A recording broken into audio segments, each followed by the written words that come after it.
नमस्कार. विदर्भ दर्पण न्यूजमध्ये सर्व दर्शकांचं स्वागत. बातमी आहे काटोल नरखेड येथील. विहिरी गाठल्या, संत्रा मोसंबीच्या बागा वाळल्या, शेतकरी संकटात. पावसाच्या कमतरतेमुळे आणि वाढत्या उष्णतेमुळे काटोल नरखेड परिसरातील संत्रा व मोसंबीच्या बागा संकटात सापडल्या आहेत. शेतातील विहिरी आटल्याने अनेक फळबागा वाळत असून शेतकरी आर्थिक संकटात आले आहेत. लाखो रुपयांची गुंतवणूक धोक्यात आली असून शेतकरी आता शासनाकडे मदतीची अपेक्षा ठेवून आहेत.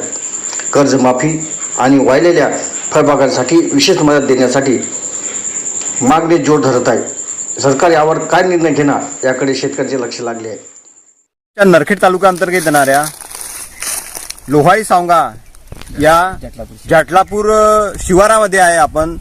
या भागामध्ये मोठ्या प्रमाणामध्ये पाणी टंचाई आहे. आपण जे शेत आहे धांडे यांचं शेत आहे. या शेतातील हा बाग जे बघता आपण मोसंबीची संपूर्ण नष्ट झालेली आहे, वाळून गेलेली आहे. कितीही झाडांची बाग आहे आपली? 525 झाडं पूर्ण 525. आता सध्या याच्यासाठी काही पर्यायी व्यवस्था आहे का आपल्याकडे? व्यवस्था काहीच नाही, पाणीच नाही पुरं. आता या झाडांचं म्हणजे काहीच नाही, वाढूनच राहील, तशी वाढूनच राहायची. आता शासनाकडे काय मागणी आहे? शासनाकडे पाण्याची काही नुकसान भरपाई देत असेल तर. जे तुमची जे नुकसान, किती लाखांचं नुकसान आहे तरी? नुकसान तर भरपूर आहे. आता शब्दात काही अंदाज म्हणजे व्यक्त करू शकत नाही. दोन विहिरी, दोन्ही विहिरी कोरड्या झाल्या.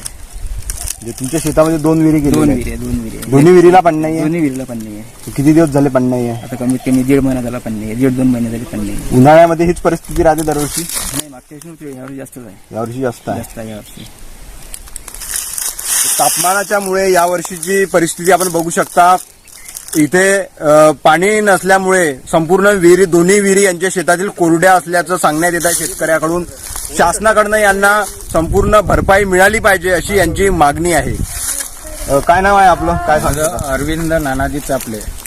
माझी शेती यांच्या शेताला, चंद्रशेखर पुंडलिकराव धांडे यांच्या शेतालाच लागून आहे.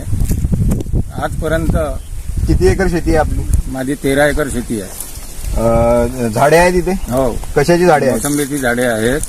ती मोसंबीची झाडे आहे. माझ्याकडे बोर असल्यामुळे बोरला भरपूर असं पाणी आहे. आजूबाजूच्या शेतकऱ्यांना जर कधी गरज भासली तर मी त्यांना पाणी सुद्धा देत होतो. लाईनच्या अभावी या वर्षाला पाणी सुद्धा देऊ शकत नाही, कारण माझ्याच झाडाची संख्या कमी झालेली आहे. बोरला पाणी आहे, परंतु 8 तासाच्या विद्युत पुरवठ्यामध्ये मी माझ्या स्वतःचे झाडं वाचवून दुसऱ्याला पाणी सुद्धा देऊ शकत नाही. याच्या आधी कमीत कमी 15 ते 20 म्हणजे 1 महिन्याच्या आधी वितरण कंपनीच्या ज्युनियर इंजिनियर यांच्याकडे गेलो. 15-20 लोकांनी आम्ही त्यांना अर्ज दिले.